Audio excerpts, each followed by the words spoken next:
At 52 years old, Marcus was known among the staff as the quiet guardian who noticed everything. His weathered face, marked by years of careful observation, rarely showed emotion, but his sharp brown eyes missed nothing. He had served in the military before finding his calling in hospital security, and that training had taught him to trust his instincts when something felt wrong.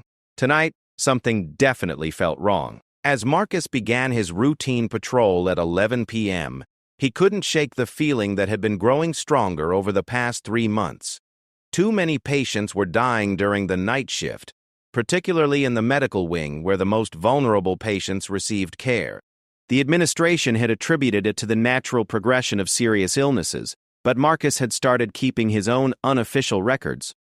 Mrs. Eleanor Walsh, 73, had been recovering well from routine gallbladder surgery. Her family had visited during the day, laughing and planning her return home. By morning, she was dead. The cause was listed as unexpected cardiac arrest. Then there was James Rivera, a 45-year-old father of 3 who came in for treatment of diabetes complications. His condition had stabilized, and doctors were optimistic about his recovery. He died at 3:17 a.m. from what appeared to be severe hypoglycemic shock. The pattern continued with disturbing regularity. Sarah Kim, a young mother recovering from pneumonia, passed away from respiratory failure despite showing improvement. Robert Hayes, an elderly man with a broken hip who was scheduled for discharge, suffered a fatal stroke in the early morning hours. Each death seemed to have a medical explanation, but the timing troubled Marcus deeply. As he walked through the medical wing that night, Marcus observed the night staff going about their duties. The skeleton crew consisted of 2 doctors, 6 nurses, and a handful of support staff. Among them was Camilla Henderson, a 34-year-old registered nurse who had joined St. Thailand, Mary's staff 18 months earlier. Camilla appeared to be the perfect healthcare professional. She was soft-spoken, compassionate, and seemed genuinely concerned about her patients' welfare. Her colleagues respected her dedication, often noting how she would stay late to ensure patients were comfortable. Her supervisor, head nurse Patricia Williams, had praised Camilla's commitment in her performance reviews, describing her as an asset to our team who goes above and beyond for patient care. However, Marcus had begun to notice something that made him uneasy. Every patient who had died unexpectedly during the night shift had been under Camilla's direct care at some point during their stay. When he mentioned this observation to Dr. Helen Rodriguez, the chief of internal medicine, she dismissed it as coincidence. "Marcus, Camilla works with our most critical patients," Dr. Rodriguez had explained during a brief conversation in the break room. "It's natural that she would be present for more difficult cases. She's actually one of our most skilled nurses when it comes to managing complex medical situations." But Marcus wasn't convinced. His military training had taught him that patterns rarely emerged from pure coincidence, especially patterns involving life and death. He decided to pay closer attention to the night shift activities, particularly focusing on patient care protocols and medication administration. The hospital's medication system was supposed to be foolproof. All narcotics and controlled substances were kept in automated dispensing machines that required both a nurse's access code and a witness signature for high-risk medications. Every dose was tracked electronically, and the pharmacy department conducted regular audits to ensure compliance with federal regulations. Despite these safeguards, Marcus began to suspect that someone was finding ways around the system. He had observed nurses accessing medication storage areas during quiet moments when supervision was minimal. The night shift operated with reduced oversight, relying heavily on the professionalism and integrity of the medical staff. On the night of October 15th, Marcus decided to adjust his patrol pattern. Instead of following his usual routine, he would spend more time observing the medication preparation area and the nurses' station. He positioned himself where he could monitor activities without being obvious about his surveillance. Around midnight, Camilla appeared at the medication dispensing station. She moved with practiced efficiency, entering her access codes and retrieving several vials of medication. Marcus watched from a distance as she prepared injections at the nurse's station. Her movements were smooth and confident, showing no signs of nervousness or unusual behavior.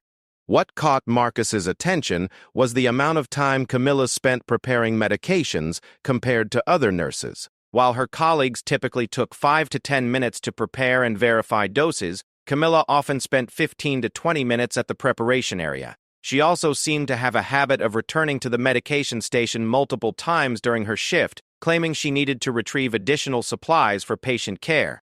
The patients in Camilla's section that night included Mrs. Dorothy Chen, a 68-year-old woman recovering from a minor heart procedure, and Mr. Tapas Frank Morrison, a 59-year-old man being treated for kidney stones. Both patients were stable and expected to be discharged within a few days. As the night progressed, Marcus noticed that Camilla made several trips to both patients' rooms. This wasn't unusual in itself, as nurses regularly checked on patients throughout their shifts. However, the frequency and duration of her visits seemed excessive for patients with relatively minor medical issues. At 2:30 a.m., Marcus observed Camilla entering Mrs. Chen's room with what appeared to be medication. She stayed in the room for approximately 10 minutes, which was longer than typical for routine medication administration. When she emerged, she seemed more hurried than usual, quickly disposing of medical supplies in the appropriate waste containers. Marcus decided to check on Mrs. Chen after Camilla had moved on to other duties. The elderly woman appeared to be sleeping peacefully, but something about her breathing pattern concerned him. It seemed more labored than it had been during his earlier patrols, and her skin appeared pale under the dim lighting. Uncertain whether he should raise an alarm, Marcus chose to continue monitoring the situation. He positioned himself where he could observe both Mrs. Chen's room and the nurse's station. About 30 minutes later, alarms began sounding from Mrs. Chen's room. Camilla was the first to respond, followed quickly by other medical staff. The emergency team worked frantically to revive Mrs. Chen, who had gone into cardiac arrest. Despite their efforts, she was pronounced dead at 3:47 a.m. The attending physician, Dr. Michael Patterson, attributed the death to complications from her heart condition, noting that cardiac patients sometimes experienced unexpected deterioration despite initial stability. Marcus felt a chill run down his spine as he witnessed another unexplained death during Camilla's shift. The pattern he had been tracking was becoming impossible to ignore. Mrs. Chen's death brought the total number of unexpected nighttime fatalities to 12 over the past 3 months, and Camilla had been the attending nurse for 10 of those cases. The following morning, as the day shift arrived and the night staff prepared to leave, Marcus approached Dr. Rodriguez again. This time, he presented her with the informal records he had been keeping, showing the correlation between unexpected deaths and Camilla's patient assignments. "Dr. Rodriguez, I need you to look at this information," Marcus said, spreading out his handwritten notes on her desk. "I've been tracking the nighttime deaths, and there's a pattern here that can't be explained by coincidence." Dr. Rodriguez examined Marcus's records with growing concern. The data showed dates, times, patient names, causes of death, and attending nurses for each incident. The correlation with Camilla's shifts was undeniable, but Dr. Rodriguez remained cautious about drawing conclusions. "This is concerning, Marcus, but we need to be very careful about making accusations," she replied. "Correlation doesn't necessarily mean causation. There could be other factors we haven't considered. Let me review the official medical records and discuss this with the hospital administration." Marcus understood the need for caution, but he also felt an urgency to protect the patients who remained under Camilla's care. "I'm not asking you to accuse anyone of anything," he said. "I'm just asking you to investigate before more people die." Dr. Rodriguez promised to look into the matter, but hospital bureaucracy moved slowly. In the meantime, Marcus decided to intensify his surveillance of the night shift activities. He couldn't shake the feeling that time was running out, and that more lives hung in the balance while the investigation proceeded through official channels. That evening, as Marcus prepared for another night shift, he made a decision that would change the course of the investigation.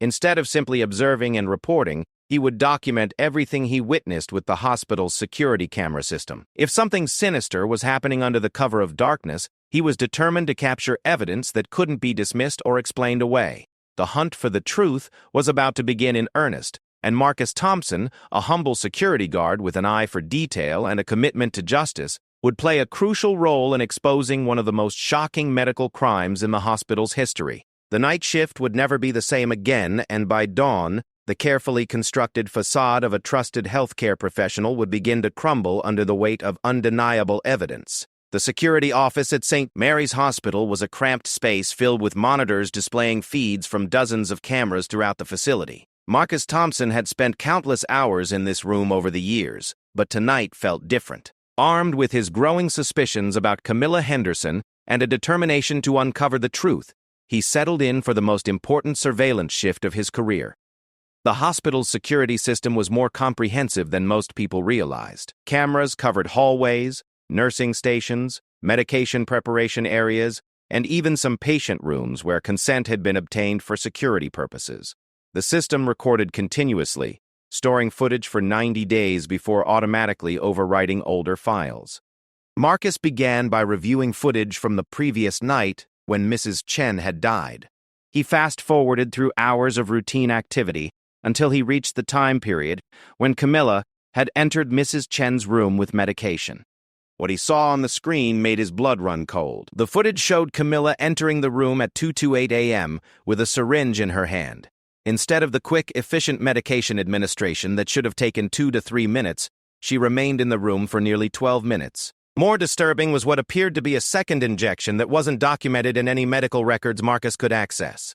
The camera angle didn't capture the exact details of what transpired at the patient's bedside, but Camilla's body language suggested she was administering something beyond the prescribed medication. She moved deliberately, checking the hallway multiple times before proceeding with what appeared to be an unauthorized injection. Marcus rewound the footage and watched it again, this time taking detailed notes about timing and observations. He then pulled up footage from other nights when unexpected deaths had occurred, looking for similar patterns in Camilla's behavior. The pattern was disturbingly consistent.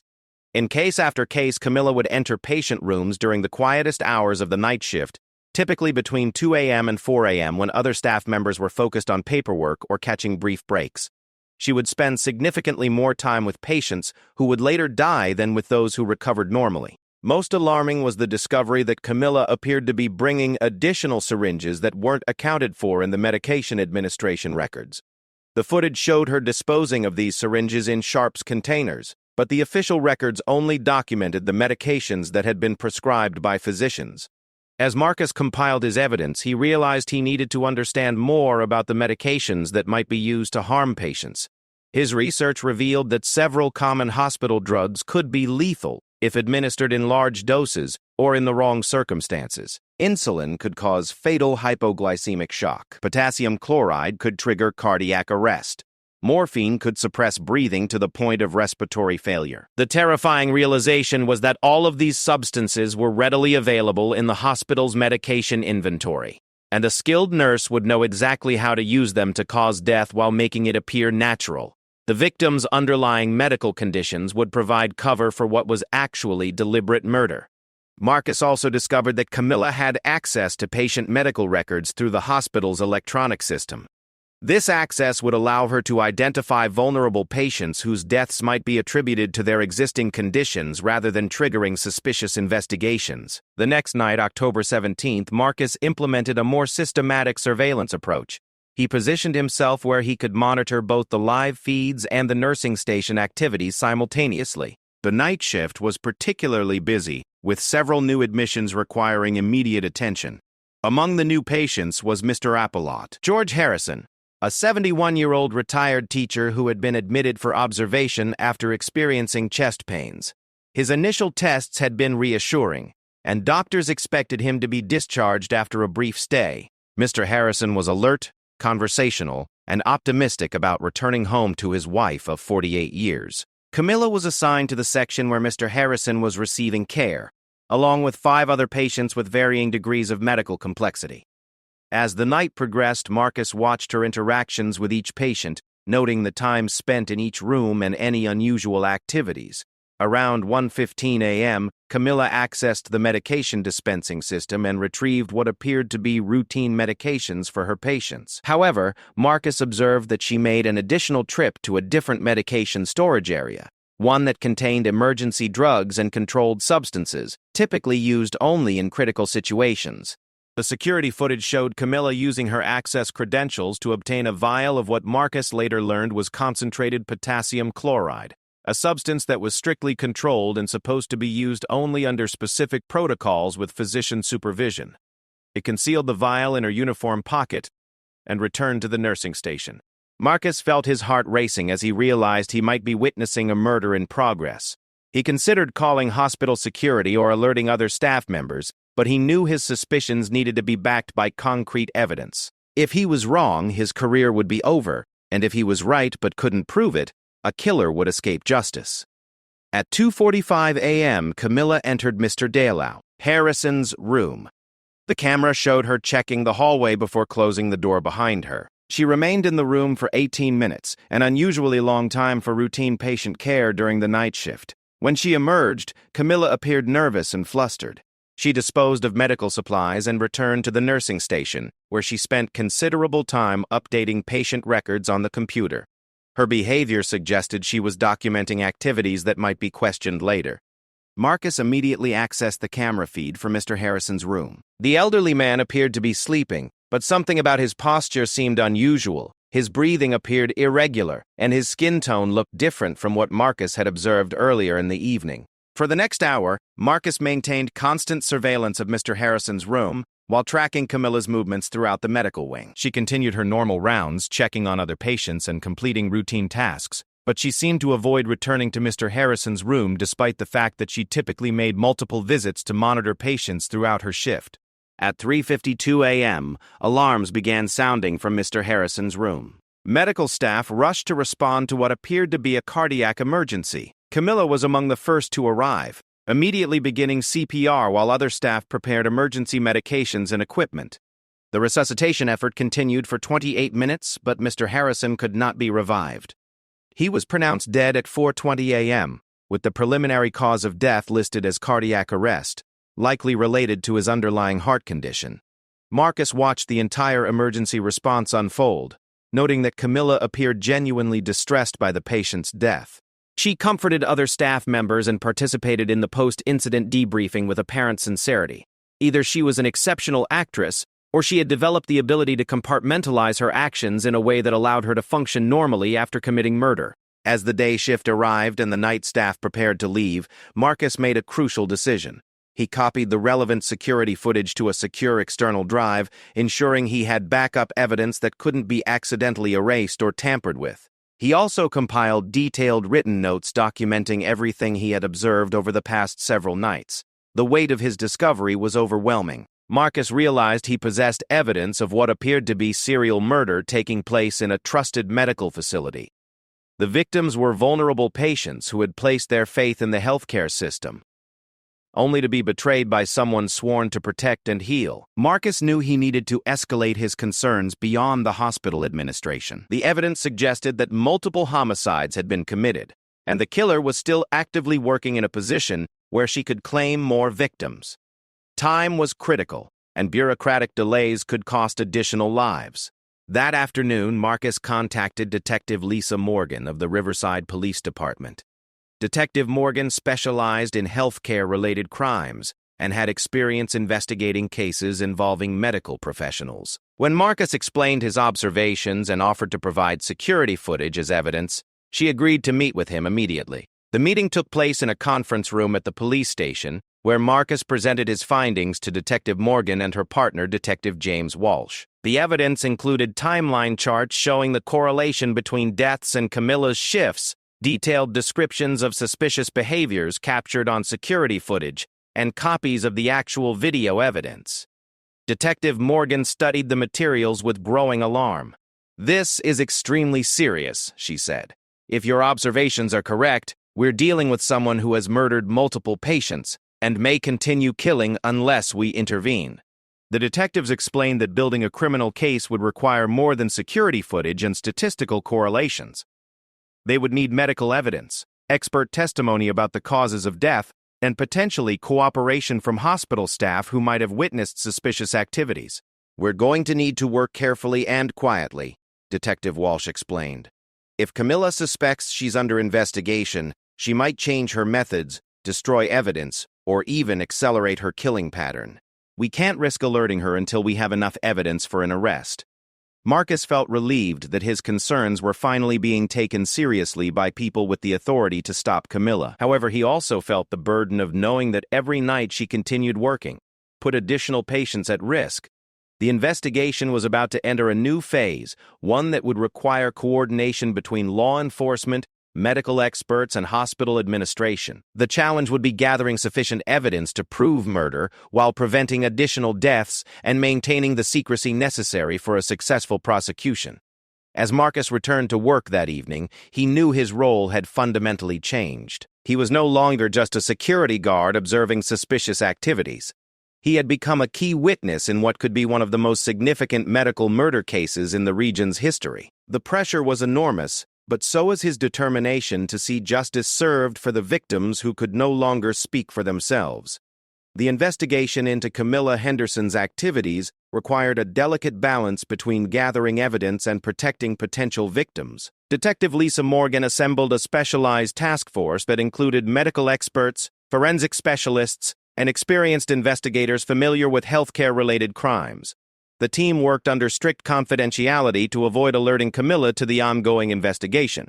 Dr. Patricia Reeves, the state's chief medical examiner, was brought in to review the cases of patients who had died unexpectedly during Camilla's shifts.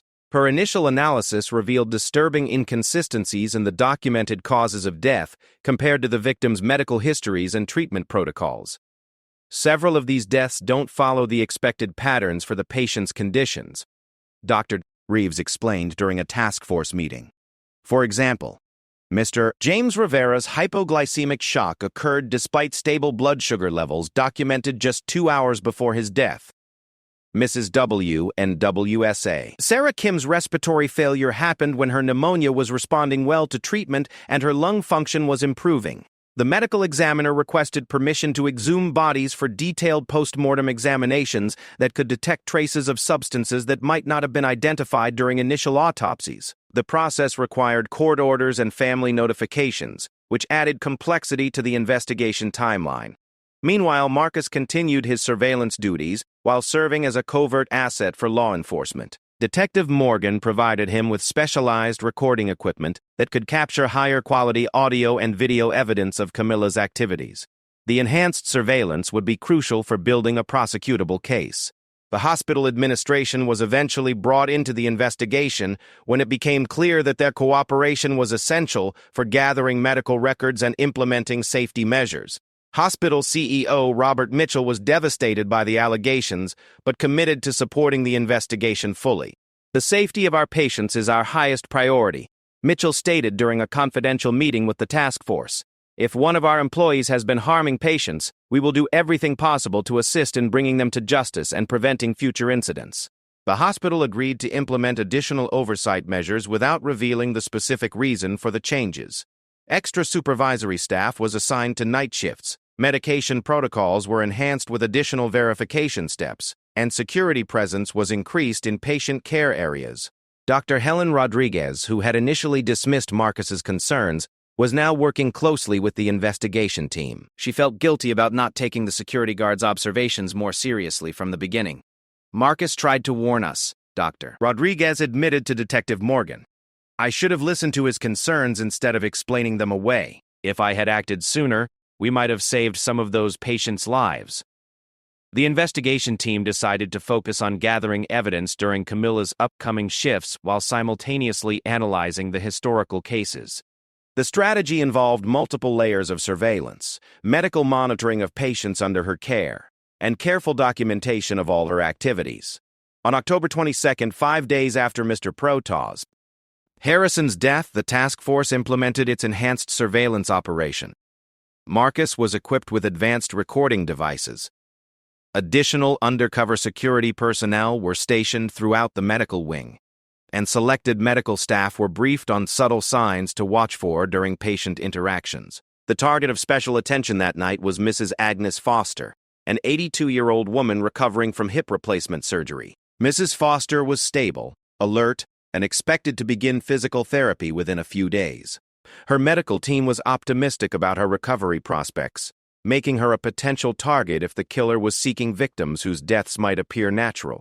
Camilla began her shift with normal routines, receiving patient assignments and participating in the standard nursing report from the day shift. Nothing in her demeanor suggested awareness of the intense scrutiny she was under. She appeared professional, caring, and focused on her patient's welfare. As the evening progressed, Camilla attended to her assigned patients with apparent normalcy. She administered prescribed medications, conducted routine assessments, and documented her activities in the electronic medical records system. The surveillance team observed her interactions carefully, noting timing, behavior patterns, and any deviations from standard protocols. Around midnight, Camilla accessed the medication dispensing system to retrieve routine medications for several patients. However, the enhanced surveillance revealed that she also obtained a vial of concentrated morphine that wasn't documented in any patient orders. The morphine was concealed in her uniform pocket, following the same pattern Marcus had observed in previous cases. The task force faced a critical decision. They could intervene immediately to prevent potential harm to Mrs. Foster, but doing so would likely end their investigation before gathering sufficient evidence for prosecution. Alternatively, they could continue surveillance while implementing emergency response procedures to save the patient if an attack occurred. Detective Morgan made the difficult choice to allow the situation to unfold while maintaining constant monitoring of Mrs. Foster's vital signs through the hospital's remote monitoring system. Medical staff were positioned nearby, ready to respond instantly if the patient showed any signs of distress. At 2:33 a.m., Camilla entered Mrs. Foster's room with what appeared to be routine medication. The enhanced audio surveillance captured her conversation with the elderly patient, who was awake and alert. "How are you feeling tonight, Mrs. Age?"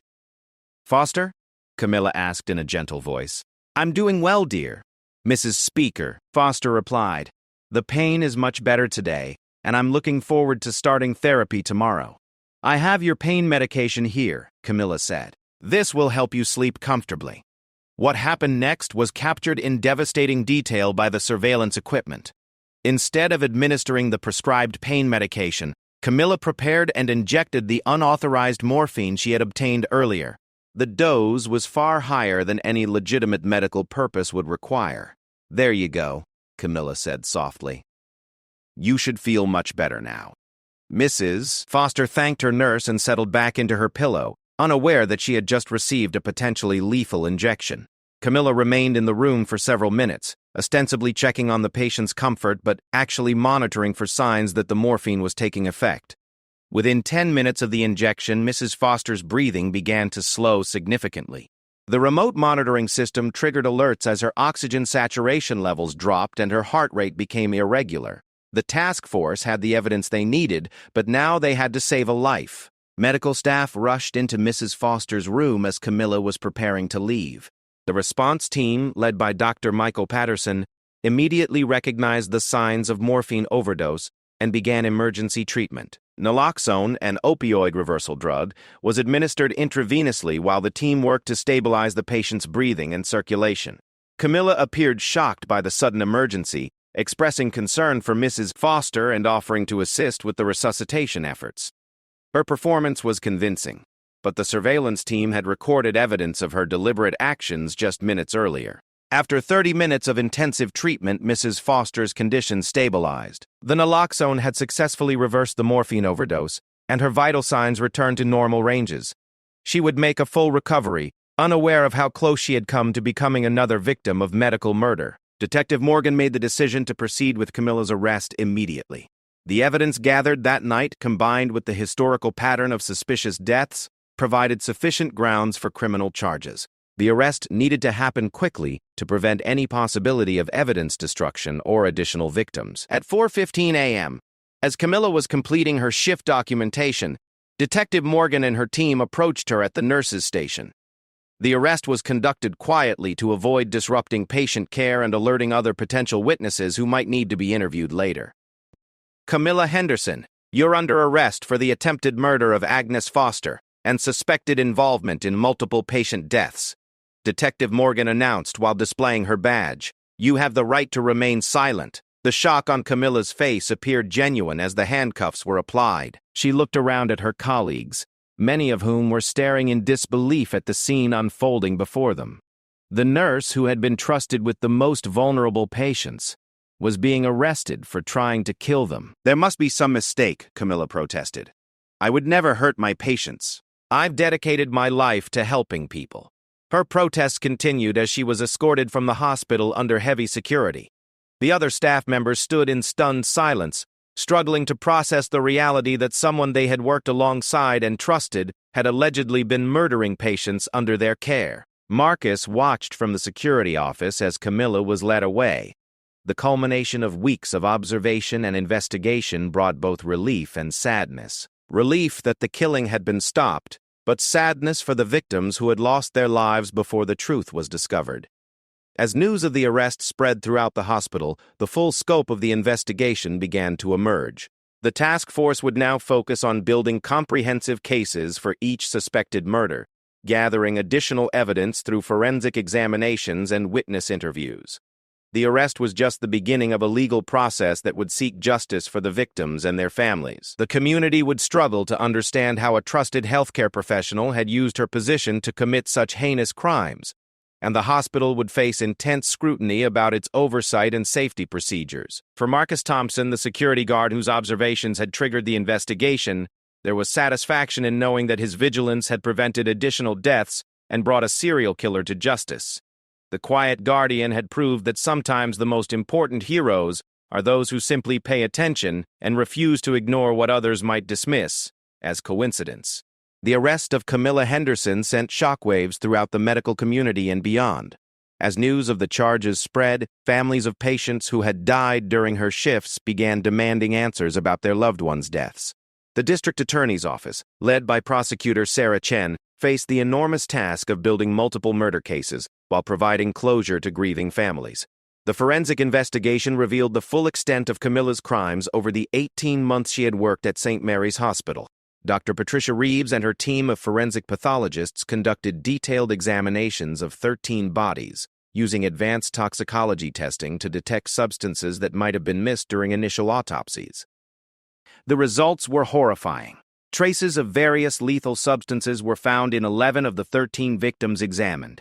Mrs. Eleanor Walsh had been killed with an overdose of insulin that caused fatal hypoglycemic shock. James Rivera died from a massive potassium chloride injection that triggered cardiac arrest. Sarah Kim was murdered with morphine that suppressed her breathing until she suffocated. Each murder had been carefully planned to exploit the victim's existing medical conditions, making the deaths appear natural while hiding evidence of deliberate poisoning. Camilla had used her medical knowledge to select substances and dosages that would be difficult to detect without specific testing.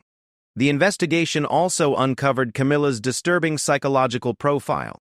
Criminal psychologist Dr. Amanda Foster was brought in to analyze her behavior and motivations. Through interviews and psychological testing, Dr. Foster identified classic symptoms of a condition known as Munchausen syndrome by proxy, combined with psychopathic tendencies that allowed her to kill without experiencing normal emotional responses.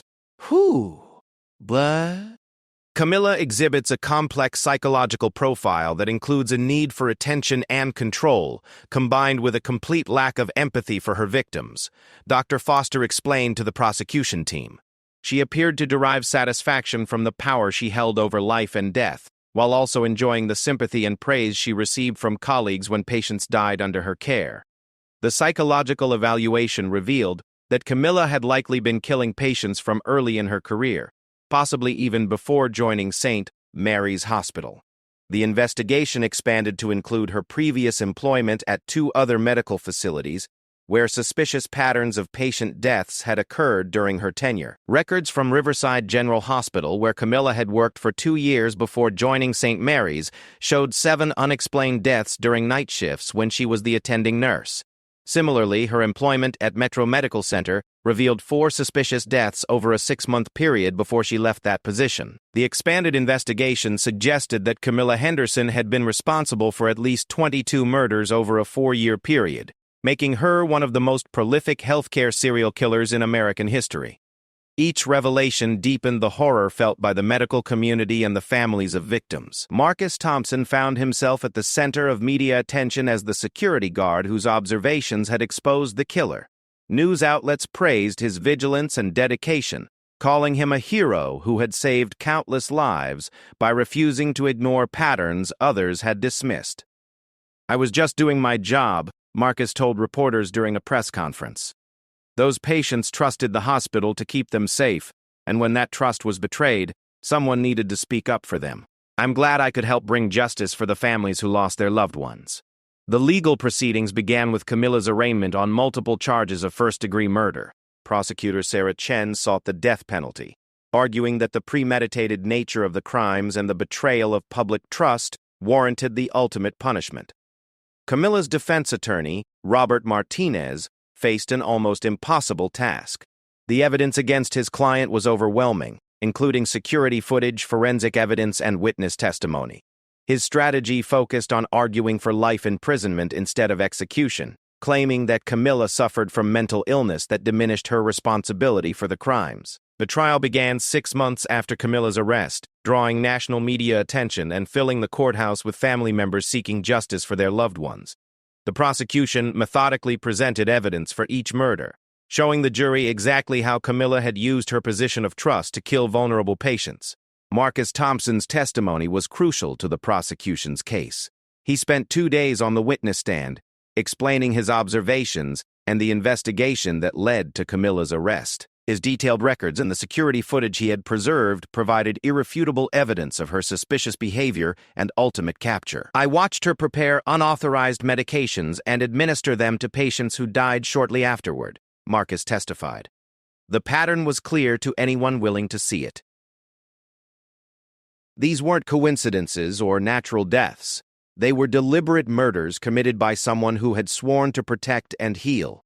The families of victims also testified about their loved ones and the devastating impact of their deaths. Harrison spoke about her husband George, the retired teacher who had been looking forward to returning home when Camilla killed him with a potassium injection. George was getting better. Mrs. Harrison testified through tears. The doctors said he could come home in a day or two. He was excited about working in his garden again and spending time with our grandchildren. She stole all of that from us. And for what? Some sick satisfaction from playing God? The defense attempted to portray Camilla as a mentally ill individual who needed treatment rather than punishment. They presented expert testimony about her psychological condition and argued that her actions were the result of severe mental illness rather than calculated evil. However, the prosecution successfully countered this argument by showing the deliberate and methodical nature of her crimes. Camilla had carefully planned each murder, selected appropriate victims, and taken steps to avoid detection. Her behavior demonstrated clear awareness of right and wrong, negating claims of insanity. During the trial, additional evidence emerged about Camilla's behavior outside of work. Colleagues testified that she often seemed to enjoy discussing patient deaths and appeared unusually interested in attending funerals of patients who had died under her care. She would talk about how peaceful the patients looked when they died, testified head nurse Patricia Williams. At the time, I thought she was just showing compassion, but now I realize she was describing her victims. It makes me sick to think about how she deceived all of us.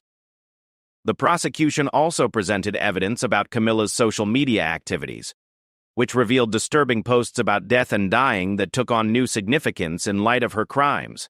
She had shared articles about famous serial killers and expressed fascination with methods of undetectable poisoning. After 3 weeks of testimony, the case went to the jury for deliberation. The evidence was so overwhelming that the jury reached a verdict in less than 4 hours.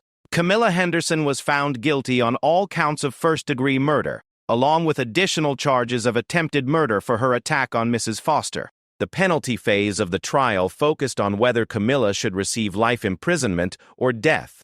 The prosecution argued that the premeditated nature of her crimes, the number of victims, and the betrayal of public trust warranted execution. The defense pleaded for life imprisonment, emphasizing her mental illness and lack of prior criminal history.